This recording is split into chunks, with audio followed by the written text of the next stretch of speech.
Sekali lagi kita sampaikan Assalamualaikum warahmatullahi wabarakatuh. Waalaikumsalam warahmatullahi wabarakatuh. Innal hamdalillah nahmaduhu wa nasta'inuhu wa nastaghfiruh wa na'udzu billahi min shururi anfusina wa min sayyiati a'malina. Man yahdihillahu fala mudilla lahu wa man yudlilhu fala hadiya lahu. Asyhadu an la ilaha illallah wahdahu la syarika lah wa asyhadu anna Muhammadan abduhu wa rasuluhu la nabiyya ba'dah. Allahumma salli wa sallim ala nabiyyina Muhammadin wa ala alihi wa sahbihi wa man wala wala haula wala quwwata illa billah. Amma ba'du, Bapak Ibu sekalian, kita akan dalami tema kita pada kajian pagi hari ini yang berjudul keutamaan surat Al-Fatihah dan tafsirnya. Disebutkan dalam beberapa hadis Nabi Shallallahu Alaihi Wasallam tentang keutamaan suratul Fatihah, dan insya Allah kita semua telah memakluminya. Karena surat Fatihah ini insya Allah adalah salah satu surat yang pertama yang sudah kita hafal sejak kecil, dan yang kedua surat yang paling banyak kita ulang-ulang dalam bacaan kita sehari-hari. Karena ia termaktub di dalam salah satu rukun ibadah sholat. Di antara keutamaannya Allah tetapkan surat Al-Fatihah ini sebagai rukun sholat. Nabi SAW bersabda, tidak ada sholat bagi orang yang tidak membaca Fatihatul Kitab. Itu nama lain dari surat Fatihah, Fatihatul Kitab. Yakni tidak sah. Dan para ulama bersepakat bahwa bacaan Fatihah di dalam sholat adalah rukunnya sholat. Dalam sabda Nabi yang lainnya, barang siapa yang sholat tidak membaca Ummul Quran, yakni surat Al-Fatihah, maka sholatnya hidat, yakni pincang atau tidak bisa dianggap sebagai sahnya sholat. Inilah yang kemudian disepakati bahwa dalam salah satu rukun sholat adalah membaca Al-Fatihah. Bila tidak terbaca Al-Fatihah, tidak sah sholatnya. Kemudian dalam hadis Nabi SAW lainnya dijelaskan tentang keutamaan suratul Fatihah sebagai surat yang paling agung dalam Al-Quran. Surat yang paling agung dalam Al-Quranul Karim. Sebagaimana disebutkan dalam hadis Nabi SAW yang diriwayatkan oleh Imam Bukhari yang artinya sebagai berikut. Maukah kamu aku ajari sebuah surat paling agung dalam Al-Quran? Nabi sampaikan kepada sahabatnya Abu Sa'id Rafi Ibnul Mu'alla. Ya. Kemudian sebelum kamu keluar di masjid ini, maka beliau pun berjalan sembari menggandeng tanganku, kata sahabat ini. Tatkala kami sudah hampir keluar, maka aku pun berkata, ya Rasulullah, Anda tadi telah bersabda, aku akan mengajarimu sebuah surat paling agung dalam Al-Quran. Maka kemudian beliau Nabi SAW bersabda, surat itu adalah Alhamdulillahi Rabbil Alamin, yakni suratul Fatihah. Itulah As-Sab'ul Mathani, 7 ayat yang sering diulang-ulang dalam sholat, serta surat yang agung yang dikaruniakan kepadaku. Kemudian dalam hadis yang lain, Rasulullah SAW bersabda pula, surat Alhamdulillahi Rabbil Alamin, yakni suratul Fatihah, adalah Ummul Quran dan Ummul Kitab serta Ashabul Mathani, yakni 7 ayat yang diulang-ulang. Ya, karena tiap hari Allah perintahkan kita sholat, dan di dalam sholat setiap kita satu rakaat diwajibkan, yakni bagian dari rukun sholat, untuk membaca suratul Fatihah. Kemudian keutamaan yang berikutnya, keutamaan yang ketiga adalah Al-Fatihah sebagai obat atau penawar atau syifa. Nama ini juga disebutkan oleh Nabi SAW dalam sabdanya, Fatihatul Kitab Shifaun min kulli summin. Al-Fatihah sebagai obat atau sebagai penawar dari segala racun. Yang hal ini juga dikuatkan dalam hadis Bukhari Muslim terkait dengan salah seorang sahabat yang sedang bepergian ke satu dusun. Kemudian kepala dusun itu menyampaikan kepadanya ada istrinya yang sakit. Kemudian, apakah kalian bisa menyembuhkannya? Maka sahabat ini kemudian mendatangi rumahnya dan hanya membacakan surat Fatihah ketika ia diminta untuk mengobati seorang yang terkena sengatan kalajengking. Membacakan surat Al-Fatihah, ya, ini sebagaimana disebutkan dalam hadis, kemudian sembuh. Ketika sembuh ini, sahabat tersebut kemudian berkesempatan setelahnya berjumpa dengan Nabi SAW dan menanyakan kepada Nabi. Nabi kemudian menguatkan dengan sabdanya, tahukah engkau bahwa Al-Fatihah itu adalah bacaan ruqyah? Ya, bacaan syifa, bacaan untuk kesembuhan. Nah, ini juga diungkapkan dalam hadis riwayat Imam Bukhari Muslim. Imam Ibnu Qayyim menjelaskan berkaitan dengan hadis di atas, aku pernah menginap di Mekah selama beberapa saat, lalu aku jatuh sakit. Aku tidak mendapatkan satupun dokter di sana saat itu. Maka aku mencoba mengobati diriku sendiri dengan membaca surat Al-Fatihah. Dan aku dapati perubahan yang sangat menakjubkan. Sejak saat itu, aku sering memberikan saran kepada orang-orang yang mengeluh akan penyakitnya untuk membaca Al-Fatihah, dan banyak dari mereka mendapat kesembuhan dengan cepat. Nah, inilah Al-Fatihah sebagai asyifa, sebagai obat yang disebutkan dalam hadis Nabi SAW tadi dan dikuatkan oleh pendapat para ulama. Bahkan diantaranya Imam Qayyim telah mempraktekkannya dan mengajarkannya kepada murid-muridnya. Bila ia sakit, di antara ikhtiarnya adalah membacakan surat Al-Fatihah.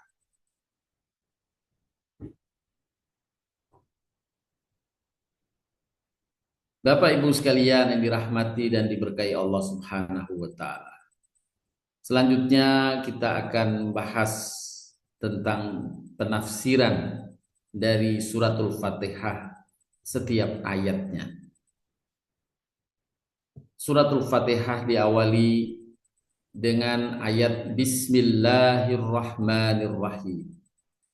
Dari kalimat Bismillahirrahmanirrahim itu disepakati mayoritas ulama, mayoritas mazhab, bahwa kalimat ayat Bismillahirrahmanirrahim termasuk ayat pertama dari suratul Fatihah. Dia tidak termasuk ayat dari surat-surat yang lainnya. Ya, tidak termasuk ayat dari surat Al-Baqarah, surat Al-Imran, atau surat-surat juz amma seperti Al-Ikhlas, Al-Falaq. Itu ada memang tercantum kalau di dalam Al-Quran tercantum Bismillahirrahmanirrahim. Akan tetapi disepakati dia bukan bagian dari ayat dalam surat tersebut. Akan tetapi di dalam suratul Fatihah, kalau kita lihat di dalam Al-Quran, suratul Fatihah, kalimat Bismillahirrahmanirrahim itu tercantum sebagai ayat pertama dari suratul Fatihah. Jadi sekali lagi surat Bismillahirrahmanirrahim adalah ayat pertama dari suratul Fatihah. Kemudian dia dipakai untuk mengawali bacaan setiap surat, tetapi dia tidak bagian dari surat-surat tersebut. Bismillahirrahmanirrahim. Dengan menyebut nama Allah yang Maha Pemurah lagi Maha Penyayang. Maknanya, aku memulai bacaan ini seraya meminta barokah dengan menyebut nama Allah Ar-Rahman dan Ar-Rahim. Dua nama Allah tersebut adalah di antara sekian banyak Asmaul Husna yang dimiliki Allah. Maknanya adalah Allah memiliki kasih sayang yang begitu luas dan agung. Rahmat Allah meliputi segala sesuatu. Akan tetapi Allah hanya melimpahkan rahimnya yang sempurna kepada hamba-hambanya yang bertakwa.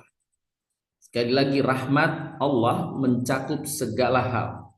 Tetapi untuk ar-rahimnya Allah hanya curahkan kepada hamba-hambanya yang beriman dan bertakwa. Ar-Rahim maknanya lebih khusus daripada Ar-Rahman.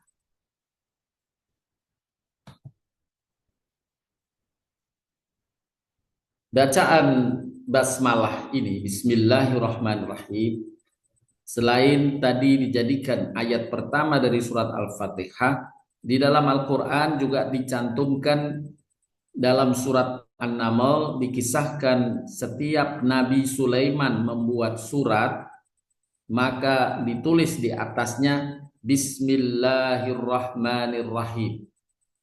Sebagaimana Allah firmankan dalam surat An-Naml ayat ke-30, Innahu min Sulaiman wa innahu bismillahirrahmanirrahim. Sesungguhnya surat itu dari Sulaiman dan sesungguhnya isinya dengan menyebut nama Allah yang Maha Pemurah lagi Maha Penyayang. Jadi kata Bismillahirrahmanirrahim dalam Al-Quran tercantum ada dua. Satu dalam ayat pertama surat Al-Fatihah dan ada di dalam surat An-Naml ayat ke-30. Kemudian diperintahkan oleh Nabi SAW agar setiap membaca satu surat hendaklah mengawali dengan Bismillahirrahmanirrahim. Ketika kita baca surat Al-Baqarah, awali di atas, tercantum pula dalam Al-Quran saat ini dalam cetakan Quran, kata Bismillahirrahmanirrahim mengawali setiap bacaan surat. Penjelasan lebih lanjut berkaitan dengan Al-Fatihah ini dari Imam Hambali dan Imam Syafi'i berpendapat bacaan basmalah bagian dari ayat Al-Fatihah, bersandar pada hadis sahih diriwayatkan oleh Abu Hurairah. Rasulullah SAW bersabda, ketika kalian membaca Alhamdulillahi Rabbil Alamin, maka bacalah Bismillahirrahmanirrahim. Al-Fatihah adalah induk Al-Quran, induk Alkitab, As-Sab'ul Mathani, dan Basmalah adalah salah satu ayatnya. Basmalah yakni Bismillahirrahmanirrahim yang Nabi perintahkan ini mengawali bacaan sebelum Alhamdulillahirabbil alamin adalah salah satu ayatnya. Oleh karenanya Bismillahirrahmanirrahim termasuk ayat pertama dari suratul Fatihah. Kemudian ayat yang kedua, Alhamdulillahirabbil alamin. Segala puji bagi Allah Tuhan seluruh sekalian alam. Makna alhamdu adalah pujian kepada Allah karena sifat-sifat kesempurnaannya. Dan juga karena perbuatan-perbuatan Allah yang tidak pernah lepas dari sifat memberikan karunia dan menegakkan keadilan. Perbuatan Allah mengandung hikmah yang sempurna. Maka pujian selayaknya diberikan kepadanya. Alhamdulillahirabbil alamin, pujian atas Allah seru sekalian alam, yakni pemelihara sekalian alam.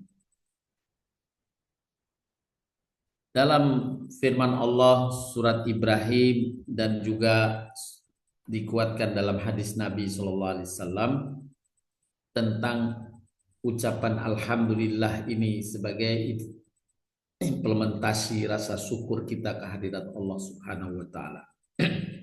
Dalam surat Ibrahim Allah taala berfirman, wa id ta'addana rabbukum la in syakartum la azidannakum wa la in kafartum inna adabi lasyadid. Dan ingatlah tatkala Tuhanmu memaklumkan, sesungguhnya jika kamu bersyukur pasti kami, yakni Allah, akan menambah nikmat kepadamu, dan jika kamu mengingkari nikmatku maka sesungguhnya azabku sangat pedih. Nah, ini adalah wasilah untuk mendapatkan tambahan nikmat, dibukakannya pintu karunia oleh Allah bagi hambanya, adalah hendaklah senantiasa bersyukur kehadirat Allah SWT. Dan setelah kita membaca Bismillahirrahmanirrahim, perintah atau ayat berikutnya Alhamdulillahirabbil alamin. Kita dahului dengan syukur bahwa segala nikmat yang kita terima ini berasal dari Allah Subhanahu wa taala, maka layak baginya dipuji bagi hambanya atau oleh hambanya. Kemudian Nabi SAW bersabda, nikmat itu seperti binatang liar, maka ikatlah bila kalian memilikinya dengan bersyukur. Jika kita bersyukur, Allah nggak akan mencabut nikmat itu, bahkan menambah nikmat itu kepada hambanya. Jangan tanpa bersyukur. Nabi mengumpamakan seperti hewan liar yang tidak diikat, maka akan lepas hewan itu. Demikian pula karunia Allah, kalau tidak diikat dengan bersyukur, dia akan lepas. Ikatlah dengan bersyukur, alhamdulillah. Sungguh seorang hamba yang sholat, maka ia sesungguhnya telah bersyukur dengan membaca alhamdulillahirabbil alamin. Allah Ta'ala berfirman dalam surat Al-Kautsar, inna a'tainakal kautsar fasalli li rabbika wanhar. Sesungguhnya kami telah memberikan kepadamu nikmat yang banyak, maka bersyukurlah dengan cara mendirikan sholat karena Tuhanmu dan berkorbanlah. Ketika hamba melaksanakan sholat, sesungguhnya ia telah mensyukuri nikmat Allah Subhanahu wa ta'ala. Karena di dalam bacaan sholat yang menjadi bacaan rukunnya adalah ucapan syukur, alhamdulillahi rabbil alamin. Kemudian Rabbul Alamin adalah sifat Allah, pemelihara alam semesta. Dialah yang membimbing dan memelihara kehidupan manusia. Allah lah zat yang memelihara seluruh alam dengan berbagai macam bentuk pemeliharaan dan pengaturan. Allah lah yang menciptakan mereka, makhluk-makhluk di alam semesta dan benda-benda di alam semesta ini. Allah yang membagikan rizki kepada makhluk-makhluknya, memberikan nikmat kepada mereka, baik nikmat lahir maupun batin. Inilah bentuk tarbiyah umum yang meliputi seluruh makhluk, yang baik maupun yang jahat Allah berikan karunia itu. Itulah sifat rahmannya Allah. Adapun tarbiyah, yakni yang khusus hanya diberikan Allah kepada para nabi dan pengikut-pengikutnya, di samping tarbiyah yang umum Allah berikan kepada mereka, tarbiyah khusus dengan membimbing keimanan mereka dan menjadikan iman mereka menjadi sempurna. Itu semua adalah bimbingan dari Allah Subhanahu wa ta'ala, bagian dari pemelihara alam semesta. Allah pula yang menolong hamba-hambanya, menyingkirkan dari segala macam penghalang dan rintangan yang akan menjauhkan mereka dari kebaikan dan kebahagiaan yang abadi. Allah yang menghilangkan penghalang-penghalang itu. Rabbul Alamin, karena hanya dialah yang menguasai itu semua. Allah satu-satunya pengatur yang memberi hidayah, dan Allah lah yang maha kaya, pemelihara alam semesta. Hanya kepadanya kita mengadu, dan hanya kepadanya kita mohon pertolongan.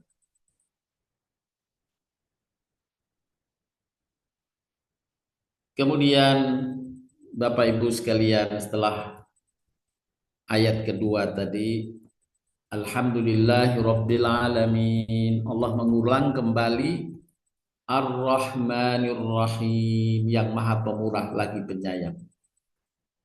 Dua asma Allah. Dalam surat Al-A'raf ayat 180 Allah Ta'ala berfirman, milik Allah nama-nama yang terindah, maka berdoalah kepada Allah dengan menyebutnya. Jangan menyebut nama-nama Allah ini, asma Allah ini. Ar-Rahmanur Rahim tercantum dalam surat Al-Fatihah ini, termasuk asma yang Allah sering ulang dalam Al-Quran, dan Nabi Ayub ketika sakit menggunakan asma ini dan menjadikan sakitnya juga menjadi sembuh. Rabbi inni masaniyad durru wa anta arhamar rahimin, itu doa Nabi Ayub. Ya Allah, ya Tuhanku, sesungguhnya aku tertimpa penyakit, dan sesungguhnya Engkau adalah Ar-Rahman Ar-Rahim, maha pemurah lagi maha pengasih, yang dengannya Allah sembuhkan sakit dari yang menimpa Nabi Ayub alaihissalam. Allah bersifat Ar-Rahman, dan karunia yang paling besar adalah disayang Allah. Allah Ta'ala berfirman dalam surat Al-Baqarah 64, yang artinya, kemudian kamu berpaling setelah adanya perjanjian itu, maka kalau tidak karena adanya karunia Allah dan kasih sayangnya kepadamu, niscaya kamu tergolong orang-orang yang merugi. Jika kita tidak disayangi Allah, tidak dikasihi Allah, pasti merugi. Oleh karenanya dalam ayat yang lain, ketika seseorang mendapatkan rahmat Allah, barulah ia merasa lega, barulah ia bisa bergembira. Allah Ta'ala berfirman, Kul bifadlillahi wa birahmatihi fabidzalika falyafrahu huwa khairum mimma yajma'un. Katakanlah Muhammad, dengan karunia Allah dan kasih sayangnya.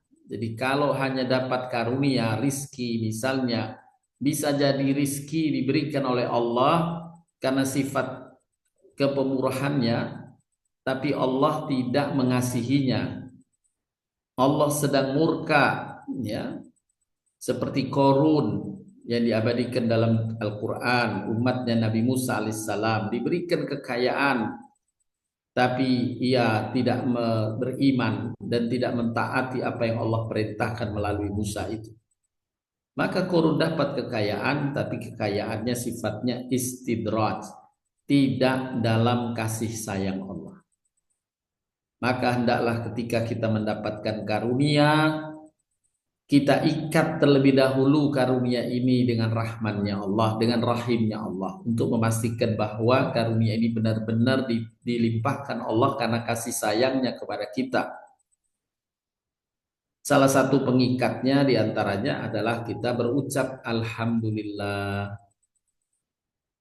Maka bila kita bisa memastikan bahwa karunia Allah ini benar-benar dilimpahkan kepada kita karena kasih sayangnya, maka sebagaimana firman Allah ini saya akan bacakan kembali, katakanlah, dengan karunia Allah dan kasih sayangnya, hendaklah dengan itu mereka bergembira, barulah dia bergembira. Itu lebih baik daripada kekayaan yang mereka bisa kumpulkan. Bila kekayaan sebanyak apapun tanpa ridha, tanpa rahmannya Allah, tanpa kasih sayangnya Allah, maka sungguh ia bagian dari istidrat yang akan merugikan si hamba sendiri. Selanjutnya ayat keempat dari surat Fatihah.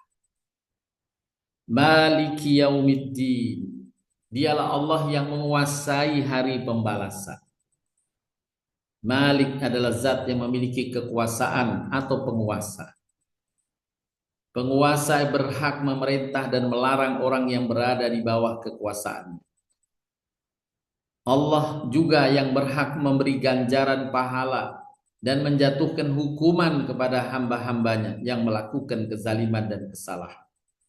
Dialah yang berkuasa untuk mengatur segala sesuatu yang berada di bawah kekuasaannya menurut kehendaknya sendiri. Bagian ayat ini boleh juga dibaca agak malik, panjang, maliki atau maliki. Ya, itu dijelaskan dalam tafsir. Kata malik dengan memanjangkan mim atau malik dengan memendekkan mim. Malik maknanya penguasa atau pemilik, sedangkan malik maknanya raja. Jadi yang menguasai pada hari pembalasan, maliki yaumiddin. Maliki yaumiddin, raja di hari pembalasan. Dua makna ini diterima dan bacaannya juga diterima. Boleh dibaca maliki, maknanya agak panjang. Maliki yaumiddin. Boleh dibaca maliki yaumiddin. Bisa bermakna penguasa di hari pembalasan, bisa bermakna raja di hari pembalasan. Yaumiddin, hari pembalasan atau hari kiamat, karena pada saat itulah seluruh umat manusia akan menerima balasan baik untuk kebaikannya maupun keburukan yang telah mereka kerjakan saat di dunia. Allah akan bukakan segala catatan terkait dengan perbuatan hamba semasa hidupnya di dunia. Maka pada saat itu terbuka dan Allah berikan ganjaran bagi yang melakukan amal kebaikan dan memberikan dosa, menghitung dosa, hisab bagi orang yang melakukan kezaliman. Siapa yang berat timbangan kebaikannya Allah akan masukkan ke dalam surga, dan siapa yang berat timbangan dosanya atau lebih berat timbangan dosanya maka ia bila tidak mendapatkan ampunan atau syafaat maka akan dijebloskan ke dalam neraka. Selanjutnya ayat yang kelima. Iyyaka na'budu wa iyyaka nasta'in. Hanya kepadamulah kami beribadah dan hanya kepadamulah kami mohon pertolongan. Makna dari kalimat ayat ini ikrar dari hamba, ikrar dari kita yang membacanya. Iyyaka na'budu, hanya kepadamu ya Allah kami beribadah dan hanya kepadamu ya Allah kami mohon pertolongan. Yakni menunjukkan ibadah dan isti'anah, yakni permintaan tolong kepada Allah. Kalimat iyyaka diletakkan di depan, artinya ibadah hanya boleh ditujukan kepada Allah. Yakni ada kalimat pembatas hanya kepadamu. Sehingga makna dari ayat ini, kami menyembahmu dan kami tidak menyembah selainmu. Kami beribadah kepadamu dan kami tidak beribadah kepada selainmu. Kami meminta tolong kepadamu dan kami tidak minta tolong kepada selainmu. Ya, ini adalah ikrar kita. Setiap hari kita berikrar, ya Allah, hanya padamu kami beribadah, hanya padamu ya Allah kami mohon pertolongan. Inilah yang disebutkan dalam surat Ar-Ra'du ketika Allah Subhanahu wa ta'ala memuji hambanya yang Allah beri gelar ulul albab. Pada ayat ke-19 Allah sampaikan pujian kepada hambanya yang bergelar ulul albab. Kemudian Allah sifati sifat pertama yang Allah sebutkan, alladzina yufuna bi ahdillah wala yanqudunal mitsaq. yaitu orang-orang yang memenuhi janji Allah, yakni janjinya terhadap Allah dan tidak melanggar perjanjian.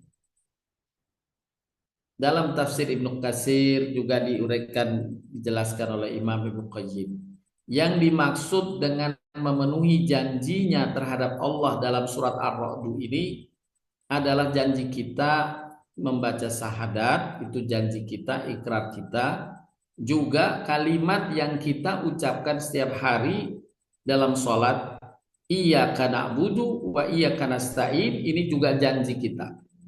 Janji kita kepada Allah, hanya kepadamu ya Allah aku menyembah, yakni beribadah, dan hanya padamu ya Allah aku mohon pertolongan.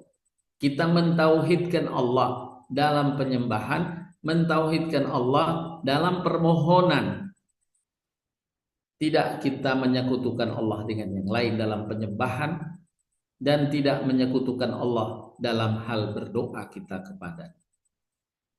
Itulah ikrar kita yang bila orang komitmen dengan ikrarnya yang diucapkan setiap hari dengan kalimat iyyaka na'budu wa iyyaka nasta'in, hanya padamu ya Allah aku beribadah, hanya padamu ya Allah aku mohon pertolongan, maka ia insya Allah mendapatkan gelar sebagaimana yang Allah sebutkan dalam surat Ar-Ra'd, orang yang memenuhi janjinya terhadap Allah dan tidak melanggar perjanjian, tetap istiqomah dalam ketauhidan, beribadah kepada Allah dan hanya mohon pertolongan kepada Allah Subhanahu wa taala.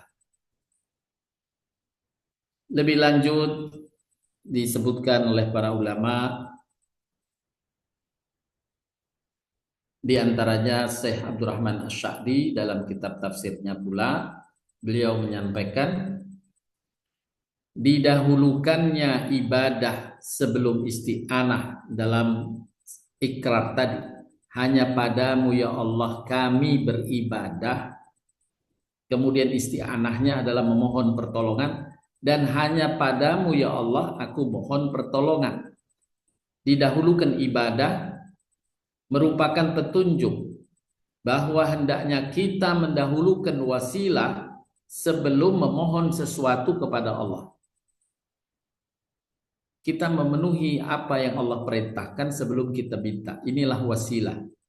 Sebagaimana Allah perintahkan dalam surat Al-Maidah ayat ke-35, Allah Ta'ala berfirman, a'udzubillahi minasyaitonir rajim, ya ayyuhalladzina amanu taqullaha wabtahu ilaihil wasilah. Hai orang-orang beriman, bertakwalah kepada Allah dan carilah jalan yang mendekatkan diri kepadanya. Jalan mendekatkan diri kepadanya adalah beribadah, memenuhi perintah Allah.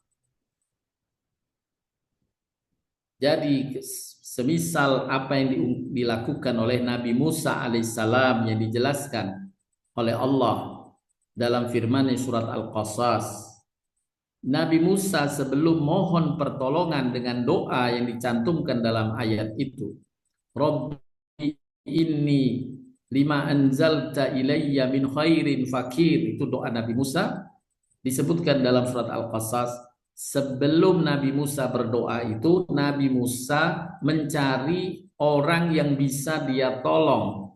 Kemudian dia menolong orang lain, dan itu merupakan perintah Allah. Hendaklah kalian saling tolong menolong. Nabi Musa mengamalkannya setelah memberi pertolongan kepada orang tersebut atau dua wanita yang disebutkan dalam surat Al-Qasas. Baru Nabi Musa berdoa, Rabbi inni lima anzalta ilayya min khairin fakir. Itu doa Nabi Musa dan Allah kabulkan doanya. Jadi sebelum berdoa hendaklah kita mendekatkan diri kepadanya, itu bagian dari wasilah dan itulah ibadah.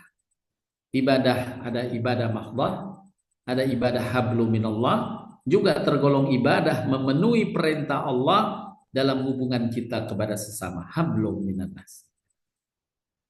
Nah, dalam ayat tadi iyyaka na'budu, hanya padamu kami mohon, kami beribadah, wa iyyaka nasta'in, hanya padamu kami minta pertolongan. Jadi dahulukan dengan wasilah berbuat kebaikan dan kita kemudian memohon kepada Allah Subhanahu wa taala. Allah Subhanahu wa taala mengabulkan doa hambanya. Allah firmankan dalam surat An-Naml 62. A'udzubillahi minasyaitonir rajim.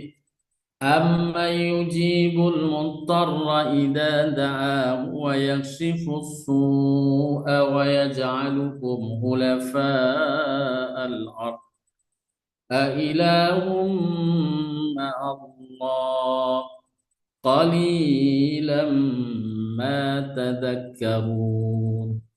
Atau siapakah yang memperkenankan doa orang yang dalam kesulitan apabila ia berdoa kepadanya dan menghilangkan kesusahan? Siapa? Pasti Allah, dan memang satu-satunya yang mengabulkan doa adalah Allah. Oleh karenanya kita hanya mohon kepada Allah. Iyyaka na'budu wa iyyaka nasta'in, karena kita menyadari, mengetahui, mengimani hanya Allah yang memperkenankan doa dan Allah lah yang menghilangkan kesusahan. Kita harus yakin, seyakin-yakinnya niscaya Allah kabulkan. Karena Allah Ta'ala berfirman dalam hadis qudsi yang disampaikan oleh Nabi SAW, wa ana inda dhanni abdi bi, sesungguhnya aku akan memberikan kepada hambaku sesuai dengan sangkaan hambaku kepadaku. Jadi kalau kita menyangka aku nggak dikabulkan, ya Allah nggak kabulkan. Tapi bila kita yakin bahwa Allah mengabulkan, Allah pasti kabulkan. Oleh karenanya dalam tafsir Ibnu Katsir juga disebutkan ayat ini, amma yujibul muttarra idza da'ahu wa yakshifu su'a wa yaj'alukum khulafa'al ardh a ilahum ma'allah qalilan ma tadhakkarun. Disebutkan oleh Imam Ibnu Katsir, ada seorang di masa lalu yang ketika dia dirampok di tengah padang pasir dan akan dibunuh oleh si perampok, orang itu meminta izin kepada si perampok untuk melaksanakan sholat sebelum dia dibunuh. Ketika diizinkan ia sholat, setelah baca Fatihah, ia mengulang-ulang bacaan ini, surat An-Naml 62. Amma yujibul muttarra idza da'ahu wa yakshifu as-su'a wa yaj'alukum khulafa'al ardh a ilahum ma'allah qalilan ma tadhakkarun. Siapakah yang memperkenankan doa orang yang dalam kesulitan apabila ia berdoa kepadanya? Pasti Allah. Dan siapa menghilangkan kesusahan? Pasti Allah. Dan yang menjadikan kamu manusia sebagai khalifah di bumi, apakah di samping Allah ada Tuhan yang lain? Tidak. Itulah kalimat yang kita ikrarkan dalam surat Al-Fatihah. Iyyaka na'budu wa iyyaka nasta'in. Amat sedikit kamu mengingatinya. Ketika orang yang dirampok ini mengulang-ulang bacaan ini, tiba-tiba muncul seseorang yang menjadi penyelamatnya. Si perampok itu dibunuh, dan ketika ditanya, siapa engkau?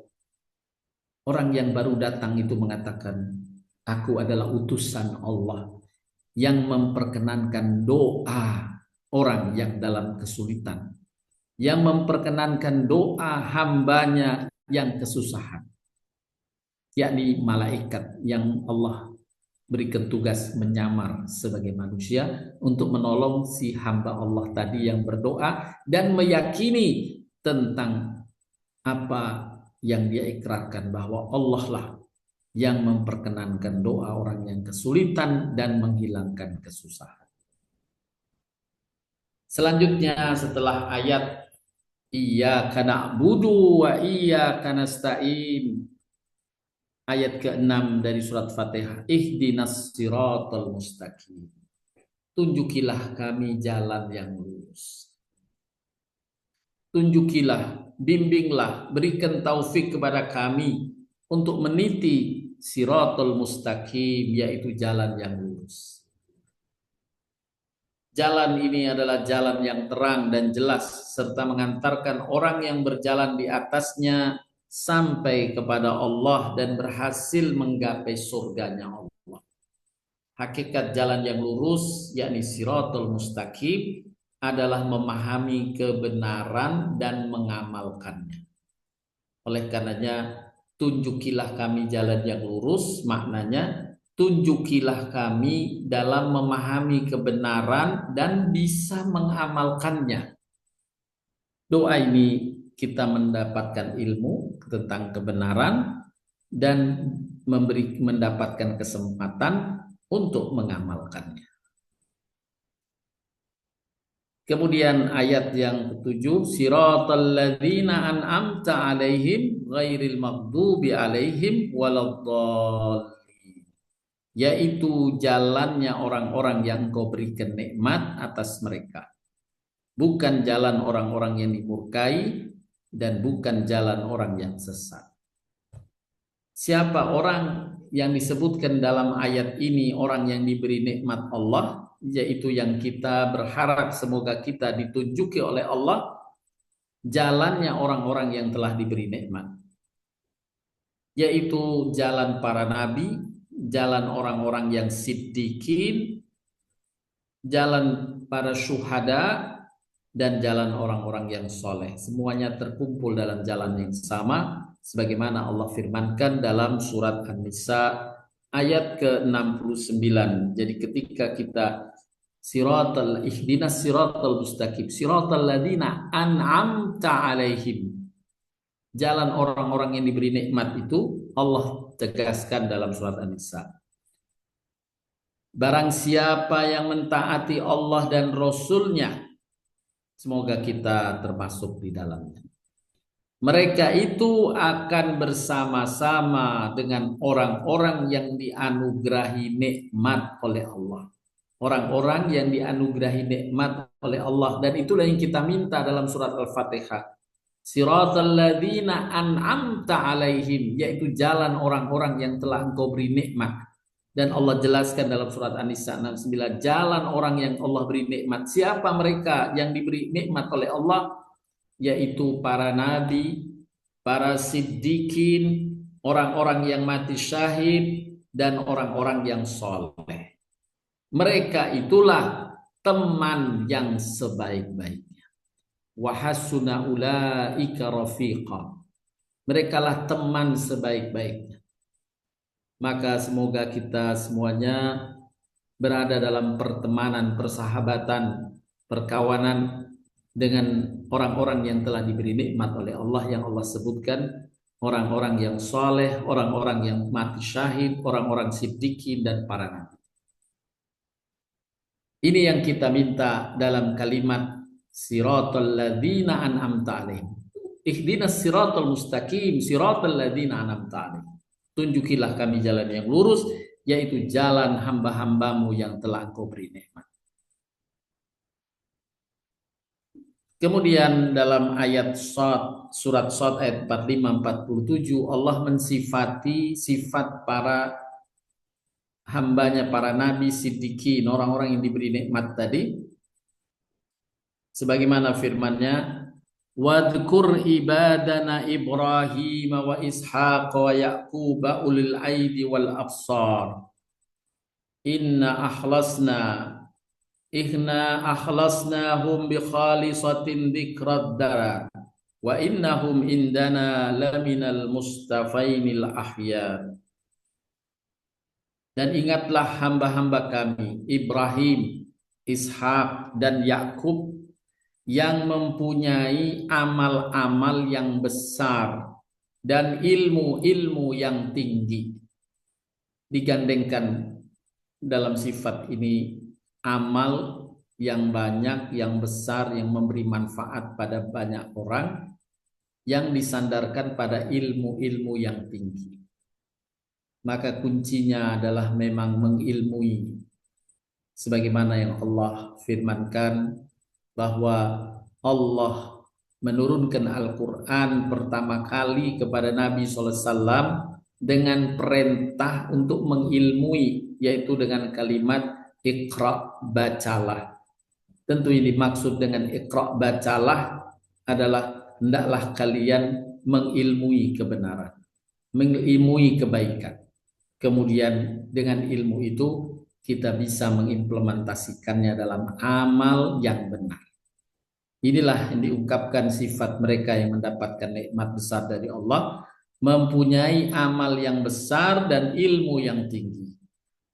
Sesungguhnya kami telah menyucikan mereka dengan menganugerahkan kepada mereka akhlak yang tinggi. Akhlak yang tinggi, adab-adab yang tinggi. Karena dengan ilmunya, yaitu selalu mengingatkan manusia pada negeri akhirat. Dan ini Allah berikan dengan sebutan akhlak yang tinggi adalah mengingatkan orang lain dalam berbuat kebaikan, yakni tidak soleh sendiri. Kita bisa berbagi dengan keluarga, berbagi dengan kawan, sahabat, lingkungan. Dan sebagaimana pernah disampaikan dalam hadis Nabi yang lain, pernah saya sampaikan, saya sebutkan, bahwa di antara siddiqin, orang-orang yang mendapatkan nikmat itu, diperlihatkan kepada Nabi bahwa di padang mahsyar, atau dikabarkan kepada Nabi, di padang mahsyar kelak ada umatku yang tergolong siddiqin, orang-orang yang mendapatkan nikmat, yang dia hanya menggandeng satu orang. Dia hanya bisa mengingatkan satu orang saja, sudah Allah masukkan dia kategori orang yang siddiqin. Allah sifatkan dalam ayat ini selalu mengingatkan manusia pada negeri akhirat. Artinya tidak soleh sendiri, mengajak kesolehan, berbagi kesolehan pada keluarganya, pada lingkungannya, pada sahabatnya. Dan sesungguhnya mereka pada sisi kami benar-benar termasuk orang-orang pilihan yang paling baik. Allah puji mereka. Inilah di antara sifat orang-orang yang mendapatkan nikmat dari Allah, yang kita selalu berdoa dalam surat Fatihah. Iya kada maliki yaumiddin. Ihdinas siratal mustaqim siratal ladzina an'amta alaihim. Tunjukilah kami jalan yang lurus, jalan hamba-hambamu yang telah Engkau beri nikmat. Dalam ayat yang lain Allah sifatkan pula dari hamba-hamba yang diberi nikmat ini. Barang siapa datang kepada Tuhannya dalam keadaan beriman, lagi sungguh-sungguh telah beramal soleh, maka mereka itulah orang-orang yang memperoleh derajat-derajat yang tinggi, yaitu surga Aden yang mengalir sungai-sungai di bawahnya. Mereka kekal di dalamnya, dan itu adalah balasan bagi orang yang bersih dari kekafiran dan kemaksiatan. Beriman dan diimplementasikan dengan amal soleh. Itulah yang kita juga mohonkan di antara hamba yang mendapatkan nikmat dari Allah. Ihdinas siratal mustaqim siratal ladzina an'amta alaihim. Di antara sifat siddiqin, yakni para orang-orang hamba Allah yang mendapatkan nikmat, selain tentunya para nabi, disifatkan mereka pertama selalu mendalami ilmu, yang tadi disebutkan dengan ilmunya ia bisa terpandu terus beramal soleh dan istiqomah dalam iman, dipandu ilmu. Oleh karenanya selalu menuntut ilmu. Yang kedua, memiliki iman yang kokoh. Dengan kesadaran ilmunya dia meyakini dan menguatkan imannya. Dan juga terdorong untuk terus beramal soleh, yakni istiqomah beramal. Kemudian yang keempat, mengajak kepada kebaikan, tidak soleh sendiri. Ia menularkan kepada lingkungannya kebaikan-kebaikan yang dia dapatkan dengan ilmunya, dan dia lakukan amal sekaligus berbagi dengan sesamanya. Inilah sifat siddiqin di antara orang yang mendapatkan nikmat besar dari Allah Subhanahu wa taala, yang kita di dalam surat Fatihah tadi kita memohon kepada Allah agar ditunjukkan jalan orang yang siddiqin di antaranya, yaitu orang yang mendapatkan nikmat dari Allah. Ihdinas siratal mustaqim. siratal ladzina an'amta alaihim, orang-orang yang mendapatkan nikmat. Jalan itulah yang kita mintakan kepada Allah. Adapun kemudian ghairil maghdubi waladdallin. Adapun bukan orang yang dimurkai Allah. Apa makna orang yang dimurkai Allah dalam surat Fatihah tadi? Ghairil maghdubi alaihim waladdallin. Maghdub orang yang dimurkai Allah, dhalin orang yang tersesat. Dalam tafsir disebutkan yang disebut dengan orang yang dimurkai Allah adalah orang yang sudah mengetahui kebenaran akan tapi tidak mau mengamalkannya. Yang disebutkan oleh Nabi dalam sabdanya, mereka adalah Yahudi. Orang Yahudi ini tahu tapi tetap melanggarnya. Di masa Nabi Musa alaihissalam, mereka mengetahui pertolongan Allah ketika Nabi Musa memukulkan tongkatnya ke Laut Merah dan Laut Merah itu terbelah. Ketika ia dalam posisi terdesak, di belakangnya sudah pasukan Fir'aun yang akan menghantamnya. Kemudian Musa memukul Laut Merah, terbelah Laut Merah, mereka bisa selamat. Sesampai di seberang terselamatkan dari kejaran Fir'aun, Fir'aun mengikuti dari belakang. Saat Fir'aun masih di dasar laut, oleh Allah dibalikkan itu laut pada posisi semulanya, sehingga Fir'aun dan para pasukannya mati tenggelam. Itu disaksikan oleh mata kepala mereka, kaumnya Nabi Musa itu.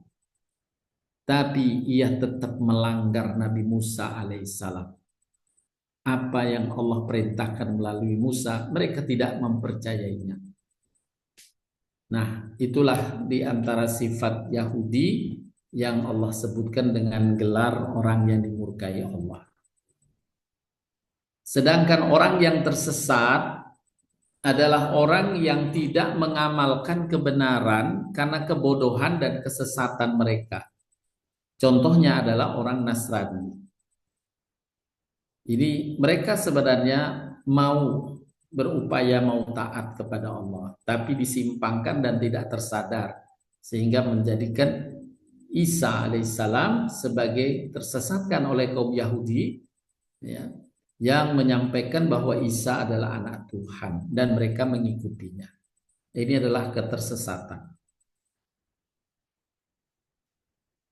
Sehingga dalam ayat itu tersimpan motivasi dan dorongan agar kita menempuh jalan kaum yang soleh, yaitu jalan orang-orang yang selalu mencari ilmu kebenaran dan berupaya untuk istiqomah mengamalkannya, dan tetap istiqomah dalam kalimat ikrar kita, iyyaka na'budu wa iyyaka nasta'in. Hanya padamu ya Allah aku beribadah, dan hanya padamu ya Allah kami mohon pertolongan, yakni berdoa. Kita tidak disimpangkan dengan hal-hal yang menjadikan Allah murka padanya, dan semoga kita tetap juga terjaga untuk tidak terpeleset dalam kesesatan. Itulah di antara kalimat firman Allah dalam surat Fatihah di ayat yang ke-7, ayat yang terakhir, siratal ladzina an'amta alaihim ghairil maghdubi alaihim waladdallin.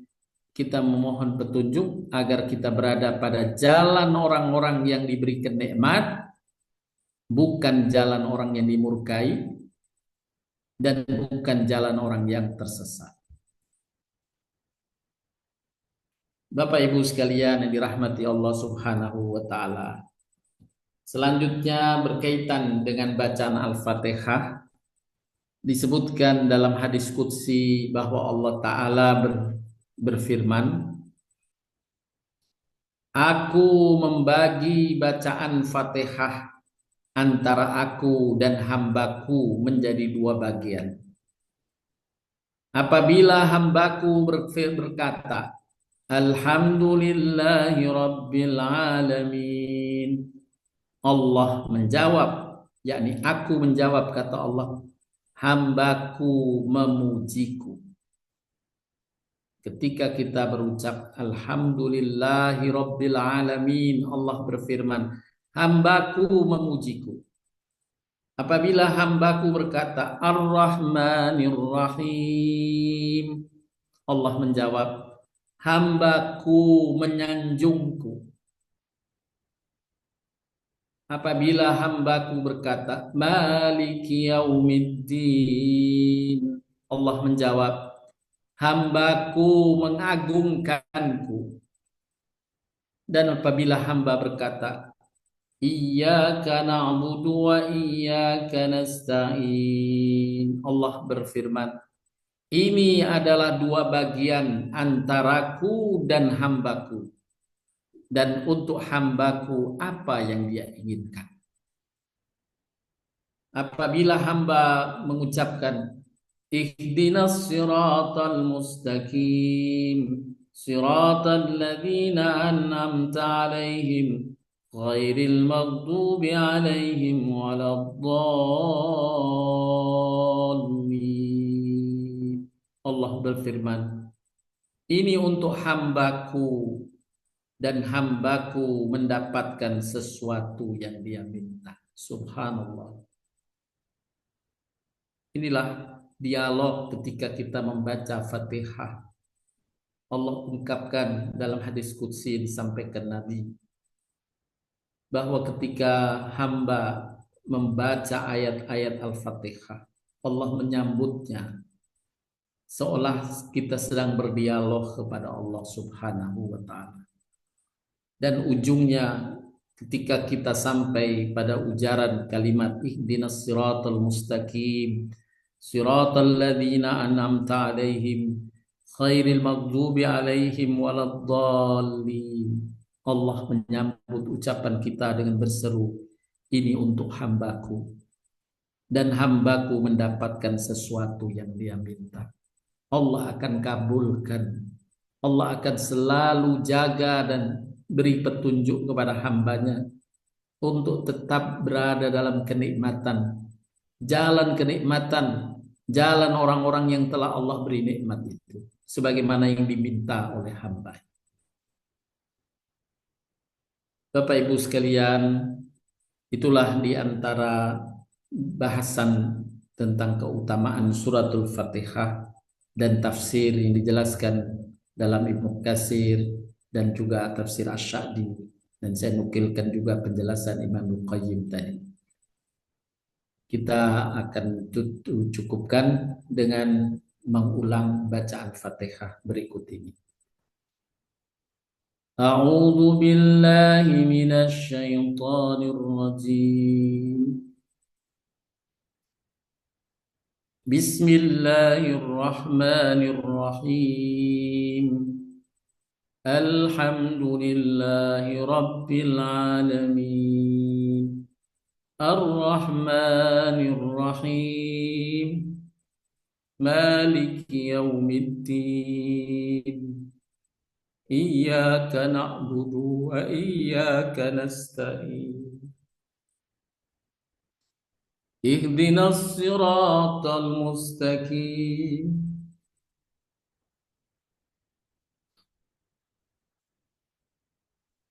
siratal ladzina an'amta 'alaihim ghairil maghdubi 'alaihim waladdallin. Dengan menyebut nama Allah yang Maha Pemurah lagi Maha Penyayang. Segala puji bagi Allah Tuhan semesta alam, Maha Pemurah lagi Maha Penyayang, yang menguasai hari pembalasan. Hanya Engkaulah yang kami sembah, dan hanya kepada Engkaulah kami mohon pertolongan. Tunjukilah kami jalan yang lurus, yaitu jalan orang-orang yang telah Engkau berikan nikmat kepada mereka, bukan jalan mereka yang Engkau murkai, dan bukan jalan mereka yang sesat. Shadaqallahul azim. Demikian Bapak Ibu yang dapat disampaikan, mudah-mudahan bermanfaat untuk diri kita semuanya. Saya cukupkan. Untuk selanjutnya bila ada yang ingin didiskusikan, ditanyakan, dipersilahkan. Saya persilahkan Bu Lili mungkin memandu untuk diskusi berikutnya. Jazakallah Pak Ustadz. Ini dari Bu Sri Purwanti sudah ingin bertanya. Silakan Bu Sri. Ya, Assalamualaikum, terima kasih kesempatannya. Assalamualaikum Ustaz. Waalaikumsalam. Assalamualaikum ibu-ibu semuanya. Saya mau menanyakan terkait dengan rasa bersyukur ya Ustadz. Ya.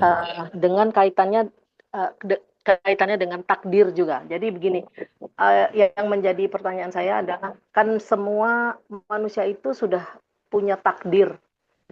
Sebelum lahir pun sudah ditunjuk takdirnya. Nah, bagaimana pengaruh doa itu terhadap takdir, padahal takdir itu sudah ditentukan, bahkan sebelum kita lahir ya, Ustaz.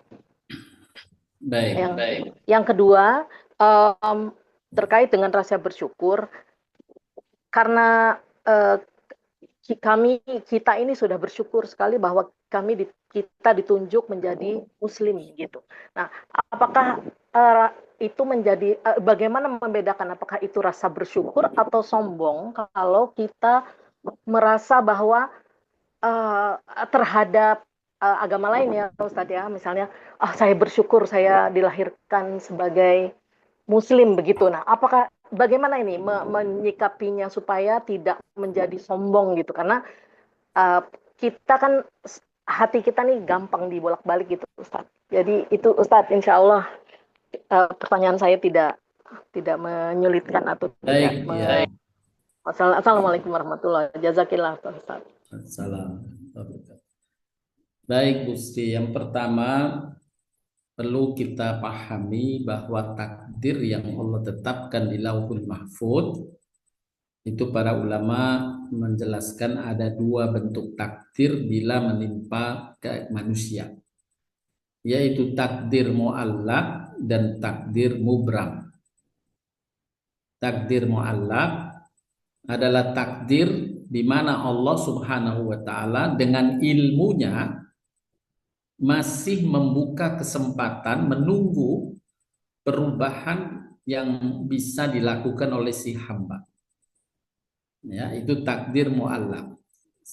Yang di antara yang disebutkan oleh Nabi berkaitan dengan takdir mu'allaq adalah rizki misalnya.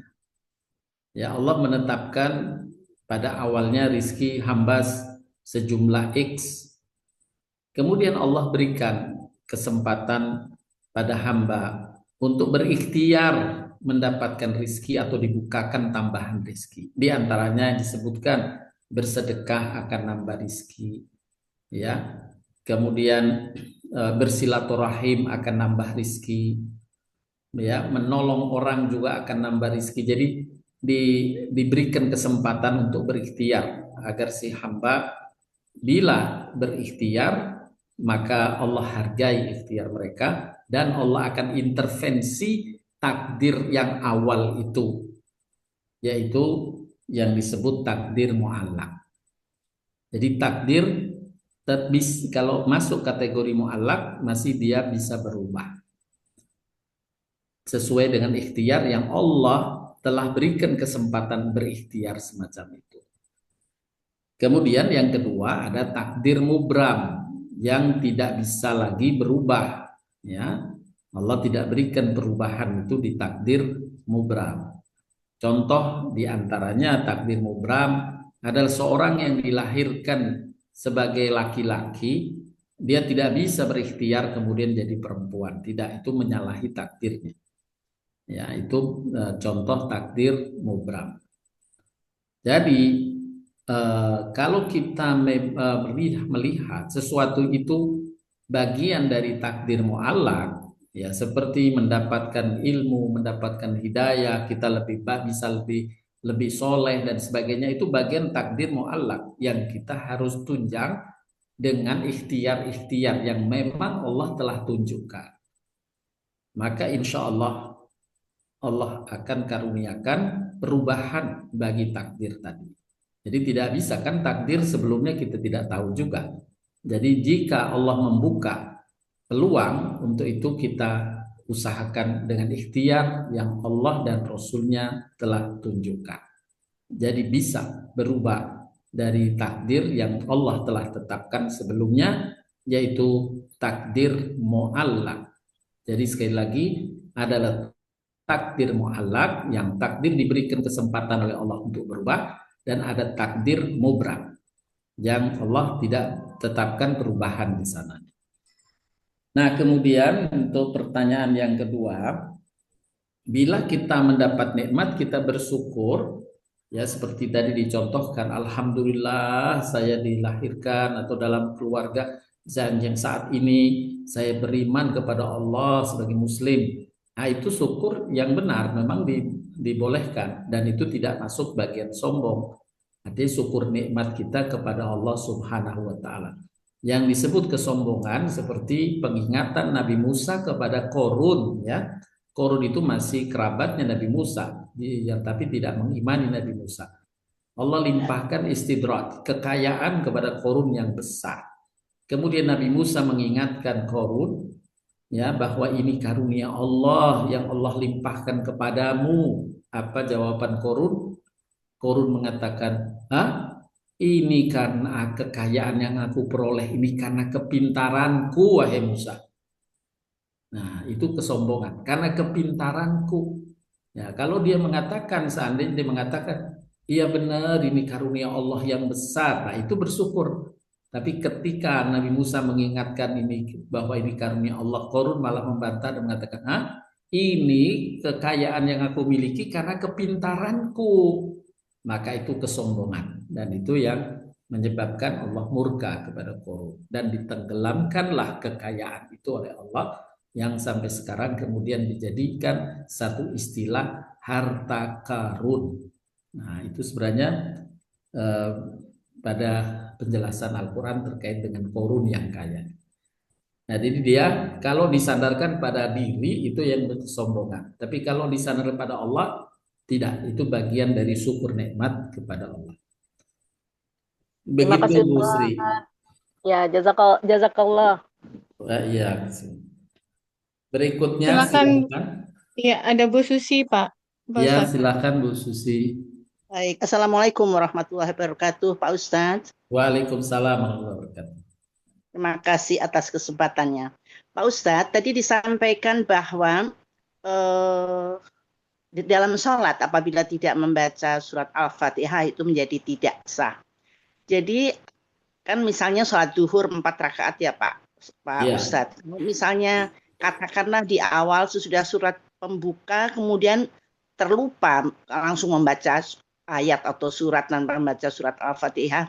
Tapi kemudian ingat, apakah boleh diperbaiki dengan sujud sahwi atau otomatis menjadi tidak sah gitu Pak Ustadz. Jadi maksud saya dalam 4 rakaat itu ada satu yang ketinggalan lah misalnya begitu. Baik. Itu saja Pak Ustadz, terima kasih Baik, banyak. Bu Susi. Assalamualaikum warahmatullahi wabarakatuh. Jadi ketika kita lupanya sudah terlampau lama, kayaknya bukan lupa, ragu-ragu gitu ya, tidak masukkan, tapi sudah selesai, sholatnya sudah di sajadah, sudah diringkas, maka Allah maafkan. Kelupaan itu Allah maafkan. Kalau kelupaannya sudah seperti itu. Ya. Tapi kalau kelupaannya baru sudah ingat lagi saat sholat, misalnya 1 rakaat di zuhur, rakaat kedua tidak baca Fatihah, tapi pas mau berdiri lagi atau pas sujud atau sejak pas duduk di antara 2 sujud, misalnya kita ingat kayaknya tadi saya nggak baca Fatihah deh, langsung surat gitu atau ragu ya, maka bila sholat belum selesai semacam itu, kita tambah 1 rakaat lagi kalau kita sholat sendiri ya. Ya. Kita tambah 1 rakaat lagi, kemudian baru sujud sahwi. Jadi ditambah karena rakaat tadi yang kita ingat tidak baca Fatihah memang batal. Oh begitu. Jadi harus ditambah. Tapi tidak membatalkan semua sholatnya, hanya ditambah saja 1 rakaat, ya. Kemudian sujud sahwi. Oh ya, jadi pokoknya dalam 4 itu harus 4 kali baca Fatihah, ya. Ya, begitu ada yang ketinggalan harus dilengkapi lagi gitu ya Pak Ustadz Ya, ya. Tidak dilengkapi cukup kalau langsung. bacaan Ya, Fatihah. Tapi kalau baik. misalnya yang sifatnya wajib bukan rukun, karena bacaan Hmm, Fatihah tadi rukun, misalnya ya, yang wajib, misalnya tahiyat awal, misalnya ya dalam ya, sholat duhur, lupa hmm, nggak tahiyat awal, misalnya, maka ya. tidak perlu diulang, cukup sujud sahwi. Oh ya, baik, baik, baik. Baik Pak Ustadz. Terima kasih banyak Pak Ustadz. Sama-sama, Assalamualaikum. Bu Susi. Terima kasih Bu Susi. Silakan untuk yang lain. Terima kasih Bu Lili. Belum ada lagi Pak Ustadz. Bu Lili, boleh Bu Lili? Oh, silahkan Pak Buana. Silakan Pak Buana. Assalamualaikum Pak Ustadz, Bu Lili. Waalaikumsalam. Pak Ustadz, nanyanya agak sedikit berbeda, nggak apa-apa ya Pak Ustadz? Ya, Ini silakan. pengalaman Pak Ustadz. Yang ingin saya tanya, kenapa ya Pak Ustadz di Masjid Nabawi maupun Masjidil Haram, pemakaian atribut terkait Palestina dilarang? Karena kemarin saya baru nyampe Madinah, kemudian cuma pakai sal Indonesia Palestina, masih di pelataran, tiba-tiba dipanggil sama askar, tapi dia manggilnya bukan haji gitu, tapi brother gitu. Tapi kemudian saya dipanggil, dia omongin bisa bahasa Inggris dan lain-lain, terus kemudian dia bilangnya ya relatif sopan sih, jadi ini tidak baik bagi kamu, tolong dibuka dan dimasukkan dalam tas. Lalu kemudian saya nanya ke Ustadz pendamping umroh, katanya memang cukup keras di sana, di mana di Madinah maupun Nabawi, Mekah, pemakaian tentang atribut Palestina. Palestina. Iya. Nah, saya ya jujur agak sedih ya, kenapa di tanah haram yang kita harapkan ada perjuangan sesama Muslim, malah itu dilarang. Lalu kemudian juga yang lebih terkejut lagi, jika seandainya kita agak ya mungkin dengan idealisme gitu ya Pak Ustadz ya, walaupun idealismenya saya pikir masih sifatnya lebih ke arah emosional ya. Saya tetap ngotot misalnya. Nah, kita bisa dideportasi sampai 5 tahun tidak boleh mengunjungi tanah Mekah. haram. Ya. Nah itu, waduh, saya pikir ternyata konsekuensinya gitu ya. Kerinduan kita ke Nabi nggak bisa tersalurkan selama 5 tahun. Lalu kemudian juga kerinduan melihat Ka'bah dan segala macam memperoleh pahala 100.000 kali, 1.000 kali, itu tidak akan terlaksana dalam 5 tahun ke depan. Nah yang ingin saya tanyakan, menurut pandangan Pak Ustadz, kira-kira kenapa ya pemerintah Arab Saudi melarang pemakaian atribut atau tentang Palestina? Lalu kemudian kalau seandainya kita, ya tadi yang saya bilang, kita Membantahnya. ya bisa membantahnya gitu ya, terus kemudian, tapi kan konsekuensinya sampai 5 tahun Ya. gitu Pak Ustadz, jadi berat banget. Padahal kita juga berjuang untuk sesama Muslim juga, jadi belum minanas juga menurut saya sedikit. Nah, itu menurut Pak Ustadz bagaimana? Terima kasih Pak. Ya. Terima kasih Pak Buana. Ya, yang pertama memang di dua tanah suci ini, Mekah dan Madinah, pemerintah Saudi menerapkan penjagaan yang begitu ketat karena terkait dengan isu-isu ya, isu-isu termasuk Palestina sebenarnya itu, karena kekhawatiran mereka adalah takutnya menjadi provokasi bagi pengunjung yang lain gitu. Itu yang mereka khawatirkan sebenarnya. Ya, menjadi provokasi bagi pengunjung yang lain, nanti takut mereka kemudian teriak-teriak Palestina itu, yang karena dari berbagai dunia yang memang dia yang datang, kemudian khawatir mereka melerainya atau mengantisipasinya untuk melawan atau menghentikan demo-demo semacam itu, malah berbenturan ya, bertabrakan gitu.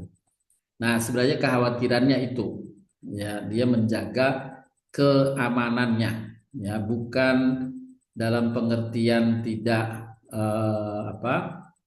mensupport Palestina ya, bukan tidak mensupport Palestina, tetapi dia lebih menekankan pada kekhawatiran terjadi keramaian ketika orang beribadah di Masjidil Haram atau di Masjid Nabawi, seperti khawatir berteriak-teriak ya, Palestina, hidup Palestina, semacam itu yang dia khawatirkan. Jadi bukan karena tidak pro kepada Palestina. Itu Pak Buana yang pertama. Kemudian memang kalau terkait dengan hal-hal yang melanggar atau hal-hal yang dia anggap sebagai pelanggaran, memang hukumannya memang berat seperti tadi, ya, risikonya tidak diberikan izin untuk diberikan visa itu selama beberapa waktu. Itu memang banyak kasus yang terjadi semacam itu untuk tadi ya, untuk penjagaan dan penguatan agar orang taat pada keputusan yang aparat lakukan di dua tanah suci tadi. Begitu Pak Buana. Iya Pak Ustadz, jadi lebih ke arah pencegahan mereka ya Pak Ustadz. Pencegahan ya, bukan tidak politik ya, perlunya, bukan ya. Penjagaan menjaga ritual ibadahnya ini jangan kemudian karena dari berbagai negeri baru bahasa dia tidak bisa kontrol, khawatir terjadi huru hara lah semacam itu. Kalau dari sudut pandang agama itu di apa lebih diutamakan Pak Ustadz itu dibandingkan dengan kita membela sesama Muslim atau gimana Pak Ustadz? Kan harus ini ya, membela sama Muslim itu kan komitmennya, ya kan. Tetapi dalam area-area yang tertentu juga diizinkan untuk tidak diberlakukan, ya. Seperti saat sholat atau pokoknya ada area-area yang memang tidak tepat lah kondisinya, ya. Nah, semacam itu. Jadi khawatirkan kalau saat tawaf kemudian orang berdoanya "Oh Allah ini Palestina", itu akan mengganggu suasana misalnya itu. Itu sebenarnya komitmennya bukan menolak membela Palestina, tapi lebih pada penjagaan internal dalam dua area tempat suci Madinah dan Mekah itu, bukan dalam penolakan kepada Israelnya, penolak Israel atau mendukung Palestina. Mereka tetap mensupportnya, mensupport bantuan-bantuan gitu ya, walaupun dalam konteks politik ya, dalam konteks politik mereka Kerajaan Saudi masih berhitung terkait dengan kekuatan Amerika dan sebagainya. Itu analisis politiknya. Tapi sebenarnya kalau komitmen para ulamanya, doa tetap di Masjidil Haram, doa terkait dengan dukungan terhadap Palestina itu tetap berlangsung. Di Madinah juga doa untuk Palestina tetap berlangsung. Ya. Begitu Pak Buana. Terima kasih Pak Ustadz. Sama-sama. Silakan untuk yang lain, belum ada lagi Pak Ustadz. Baik, Bapak Ibu sekalian, mungkin demikian yang bisa disampaikan penjelasan berkaitan dengan tafsir suratul Fatihah. Semoga makin menguatkan kita semuanya ketika kita sholat, seolah-olah kita sedang berdialog kepada Allah, makin menambah kehusukan kita. Oleh karenanya suratul Fatihah ini akan lebih baik bila maknanya terhujam kuat dalam pikiran dan hati kita. Jadi ketika kita membaca, kita pahami makna-maknanya, dan sebagaimana yang Allah sampaikan tadi dalam hadis qudsi, dialog hamba kepada Allah, kita bisa meresapinya. Sekali lagi semoga Al-Fatihah bisa bagi kita menambah pahala yang besar, dan tadi disebutkan Al-Fatihah sebagai sifat, sebagai obat juga kita bisa manfaatkan, dan insya Allah Allah akan kabulkan doa kita dengan suratul Fatihah. Karena di dalamnya mengandung kalimat Iyyaka na'budu wa iyyaka nasta'in. Hanya padamu kami beribadah, hanya padamu ya Allah kami mohon pertolongan. Dan tadi telah diungkapkan dalam surat An-Naml ayat 62, Allah mengabulkan doa hambanya. Demikian, terima kasih atas perhatiannya. Mohon maaf bila ada kata yang kurang berkenan. Kita cukupkan dengan kafarat majelis. Subhanakallahumma wa bihamdika asyhadu an la ilaha illa anta astaghfiruka wa atubu ilaik.